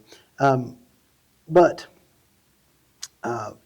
you know, and then we bought the house back that I grew up in, and we bought it from family, but it needed work, and we worked on it and remodeled it and poured our hearts into it and moved back into it, you know. And I'll never forget, and I tell this often, but she was as happy at that point in our lives than she ever was. In fact, the morning she passed away, the morning of the day she passed away, I got up to get ready to go to work, and she said something to the effect of, you know, do you have anything big going today? And I said, no, just normal stuff, you know, just office stuff. And she said, well, stay home for a little while and have a cup of coffee with me. Let's just hang out. And you know, and some mornings I would have said, no, I've got stuff to do. But that morning I said, okay, yeah, okay. So we you know, we sat and visited and just talked, nothing in particular. But at one point, I can remember her standing in our kitchen doorway and saying, you know what, I'm finally home. I'm as happy as I've ever been in life. I'm content, and I'm finally home. She said, we've had some great homes over the years. Not great homes as in big fancy homes, but places we loved. She said, but I'm finally at the place where I feel like I am home. And as we're having that conversation, she looked up and looked out the window, and there was a deer down below the house. She said, look, there's that mama deer I've been seeing, because she would be home during the day a lot of times. She had jobs still, but she would be home during the day a lot. And she'd say, I've been seeing that mama deer. And she said, it's just, I'm happy. I'm happy. And so I'm so glad I stayed home that day, because I went to work. We went through our day. A couple of really good things happened that day, and then I got a phone call that she had been found. We had no idea anything was wrong with her. You know, she just literally, we were actually going away that weekend. We're going to a cabin in Newton County that you and I'll talk about in just a minute. We were going to a cabin in Newton County with my cousin and her husband, who was my best friend Greg I talked about earlier. He actually worked for me at the time. We were just doing a weekend away, you know, and long story short, Stacy had packed and got everything loaded in the truck and was going to come pick me up at the office. And from everything we can tell, she was sitting in the living room watching TV. She had a cup of ice water, and it appears that she stood up and fell over. No sign of any trauma or discomfort or anything. It was, so we had no idea that was coming. So obviously that was a life-altering moment, that phone call, and what I found when I got home. That was a life-altering moment. But, the days that followed was horrible and tragic, but brought so much beauty too. I mean, the people that came forward and the things that happened after that was just incredible. you know, when they brought her body back to Harrison, when they turned north off the interstate in Conway to come back to Harrison to the funeral home, every major intersection was blocked by a cop car or a fire truck, and there were people standing beside the road paying respects from Conway north. When he got to Western Grove, you were probably there. I don't know. I was. You know, it was hundreds of people in Western Grove, hundreds of people lining the highway and paying their respects. And then as the procession went all the way into Harrison, it was the same thing all the way. You know, every little intersection or community you would come to, there were people by the road holding signs and, you know, just standing there solemnly. And then, you know, we had her visitation the night before the funeral. It was cold and freezing rain, and people stood in line for 4 hours to get in. We had over 2,000 people come to her visitation.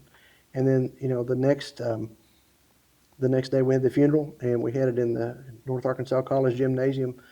The bleachers were full on one side, the entire floor was full, and part of the other bleachers. And, you know, that I don't say that boastfully. I say that as that's the impact she had, and in life and in death. And she, I'm going to back up for a minute. I may get a little choked up telling this part, but she. That's fine. Yeah. A couple of months before that, there was an officer killed in a different county, and you know I mentioned earlier that when there's a law enforcement funeral, law enforcement comes out of the woodwork to support that agency, not only just to go to the funeral, but like when I had a deputy pass away one time, other counties come in and ran our dispatch and our jail, and worked as deputies in the county that day, so all of our people could go to the funeral. So we have this close knit thing we do. And so when this deputy was killed in another county, I actually went to the crime lab and took part in the procession to escort his body back to his hometown. And Stacy went with me. So she got to see that firsthand, that she was in the car with me as we drove back, seeing people pay their respects and seeing the fire trucks by the road.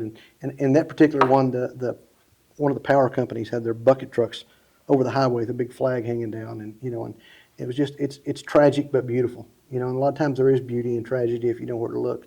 And so that continued.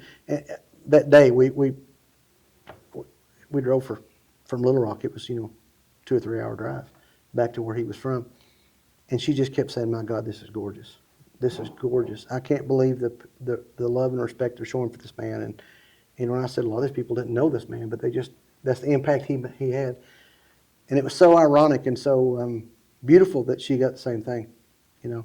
But since then, the community has, and I've said this hundreds of times, the county and the community, not just Newton County, but the surrounding community has absolutely embraced me and lifted me up and encouraged me, and I owe them a great deal of gratitude and debt, you know, because it's just been amazing.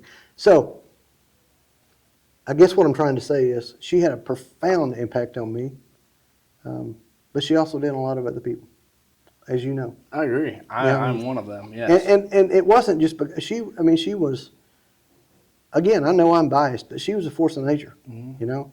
And what so many people said, and it's just, and they said it in a way that they were sincere, you know, they cry when they say it. Her smile lit up a room, her presence lit up a room, and she was just this force of nature, but she was also this just absolute support system for me. I mean, you know, when I was doing the photography thing and the writing thing, and I would do these presentations to hundreds of people, she was totally happy being in the back of the room, just being my support. She wanted no part of the spotlight. That's not a good term, but you know what I'm saying. I mean, Yeah. I would always say to her, find something you want to do, and let's get you. And she says, I'm doing what I want to do. She did some incredible things. One thing she did that I love to talk about is she did the Susan G. Komen 3-day breast cancer walk, where she walked 60 miles in 3 days to raise money for. I mean, she was 4'11". Those little legs that's a lot of steps. Yeah, that is a lot. And it was steps. incredible. And she trained Pam Ernst. She and Pam Ernst did it together. They trained for months to get ready for it, and then they do this just major event that was so. It was. I mean, it's like training for a marathon and then running a marathon. I mean, it was just, it was this incredible event that took so much dedication and training, and even the event itself was just brutal, and she just did it. So she did some things she was passionate about, but mainly she just wanted to be a wife and a mother and be a good one, and she was a good one. Yeah, I agree. Yeah, but and also like you talked about, she believed in you, so she wanted to lift you up. So Sure. she was this support for her back. Sure. Funny story. It seemed to me like she could always see 2 steps ahead of what was going on. And she could see the potential in people. For sure. Yeah. For sure. And- And for that, I'm gratefully appreciative. Yeah, 100%.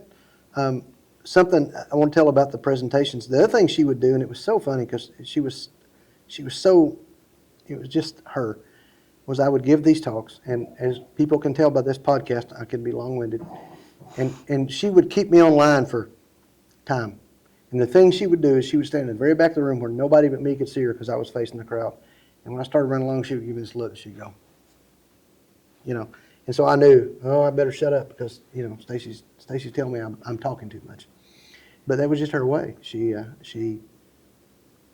could organize and run things extremely well, and that complimented me because I can organize and run a major search and rescue very well, but if I put my glasses down, I can't find them in 10 minutes, right? Sure. And she was this uber organizer. Sure. And I wasn't. So we complemented each other very well. I was this creative thing. But I want to say this, the creative part is towards the end of her life, she became passionate about writing and became a phenomenal writer. And one of my favorite movies is A River Runs Through It. And there's a scene where, you know, Paul, the character, is writing no, I'm sorry, it's not Paul, it's his big brother, Norman is writing a paper for his dad who was basically schooling him at home. And he would come down and he would hand him the paper and the dad would read it and he'd mark stuff on it and he'd say, hand it back, and he'd say, again, but half as long. And that happened 3 or 4 times. And again, but half as long. And Stacy would start writing and want me to edit it. So I would literally take a pen and mark what I said, you know, take this out, make this more concise this way. So it became a running joke that I would hand it back and say, again, half as long, you know. And she, you know, loved it, laughed at it. And she became, and I'm not saying because of my editing, but she became a really good writer. And she had some projects she worked on. And one of the things, and I'll share it with you one of these days, is she come to me one day and she said, I have this idea. I want us to write a story together. And I want this story to be a girl and her grandpa. And I will write all the parts of the girl and you write the grandpa parts. And I want to have this interaction, and I want to write this story and do something with it. And we almost had it done when she passed away. It's close enough to being done that I could finish it, but I'm very proud of it. And you know, it's pretty easy to pick who's writing what because of the character, but you can see that her writing was tremendous. Sure. So tell us a little bit about your support system and how you, you know, are still, and I mean, I know it's still an active process. Oh, absolutely. Of processing this tragedy, but, you know, you've handled it respectably well. Well, I appreciate that. And I put on a good front some days. you do, You know, and that's what it is. Some days it's very well, but and I'll tell you, and I mean every word of what I'm about to say. The 3 things, the 3 F's that have gotten me to this point is faith, family, and friends. Yeah. And it, you know, and probably in that order. Not every day in that order. Some days they get moved around a little bit, but faith first of all. I mean, I don't know how anybody could go through the grieving process without faith. You know, I know that I'll see her again someday. I know that. Mm-hmm. And my family has been great. My kids, my extended family, her family has been wonderful to me. And then my circle of friends that have just been, you know, amazing. I mean, there's certain people that I don't know that I'd be, I don't mean like still be here today, but I mean, I don't know that I'd be at the point I'm at without key friends in my circle and key family members. And it's, you know, it's tough. It's hell. Even, like I say, it'll be, we're recording this on the 2nd. In 4 days, it'll be 6 years. Mm-hmm. So it hasn't gotten easier, but it's got easier to navigate. Mm-hmm. You know, and it's kind of, and I don't want to get too depressing here, too deep in the weeds, but it goes, you know, there's this grief process, and then that kind of goes, it changes. It doesn't go away, but it changes, and the way you navigate it changes. Sure. And then, of course, you know, not the woe is me stuff, but then the first part, the grief is so overwhelming that you don't notice the loneliness. But then later that comes along. Sure. You know, but again, I go back to, I'm surrounded by amazing people. Sure. And that is part of what has gotten me to where I am right now. Right. And it's not been easy. But like I say, there's always, if you know where to look, there's always beauty from the ashes of tragedy. And some of the relationships I've developed since then, or strengthened since then, and some of the experiences I've had have just showed me that that's the case. There's beauty everywhere, and the way people have helped me. And I'll just tell you, the way that I feel like that the way I can handle tragedy for other people in my job, which is something we deal with regularly, I feel like I can connect to them a different way now, and I feel like that's part of what I should be doing now. And especially people that know me and know my history. When I come to them when they have a tragedy, and they know I've had the tragedy I've had, they tend to maybe put more weight in it. I don't know if that's the right way to put it or not, but so I think there's always ways to look at things from a different perspective. It still sucks. Yeah. And it'll suck. It always will. It always will. Always will. But it's been pretty admirable the way that you've been able to navigate the whole situation. As terrifying as it is, but you've been navigating bad situations your entire life. Well, and let me say this too. I don't want it to sound like, oh my God, my life's been a tragedy. Right. I've had an amazing life. Right. And you mentioned that earlier. We've only touched on the cool things I've got to do in my life. I've had an amazing life, and I hope to continue to have an amazing life. Sure. But I've had these moments of tragedy. But overall, my life, man, I wouldn't trade it with anybody's life. It's wonderful. But I'm going to circle back to one thing for just a minute. When I lost Dad at 11 and we had that year of all this loss, not only did that put things in a new perspective for me, but I've always said since I lost Stacy, I had the best role model I could have had for how to handle the loss of a spouse, and that was my mother. She lost my dad when I was 11, and she raised me from that point. I always say she raised me on her own. It takes a village. It takes a village, yeah. And so there were a lot of people who helped her raise me, but day in, day out, she raised me from 11 years old. And so I had a good example of how to navigate grief in my mother. And a lot of other people around, because since my mom was a widow, and she was quite a bit older than me, a lot of her peers were also widows. So I grew up around a bunch of, as my mom used to say, a bunch of widow women. And, so I had a lot of examples of that. But it doesn't prepare you for it, but I think it gives you a better example of how to navigate it. Sure. Mm-hmm. Well, what's Glenn Wheeler looking forward to in the future? Well, I tell you what, I've been sheriff now since 2019. There's an election next year, and I don't have an opponent, so I'm very excited about that. That's the best way to run for office, is unopposed. Sure. I'm looking forward to that. I love hanging out with you and the band, and we get to do some cool stuff. We just brushed on it, but there's a couple more songs that I've helped write. And I want to say this before we quit. I am not a songwriter. I'm not a musician, but I do write a lot of songs as therapy for me. And I think my writing has led to that, because I can put words together fairly well. I can't put chords to it. That's what you boys are for. Well, Glenn is an enabler, and without Glenn, I wouldn't be. We failed to mention the fact that you got me my first steel guitar. I did. Which I am extremely thankful for. Rob Simbeck, the first time he heard you play it, he pulled me aside and said, "You have created a monster." And for the record, that was like the third day you'd ever played one. That's true. He told me, watch this kid. He's going to take that and do great things with it, and you've created a monster.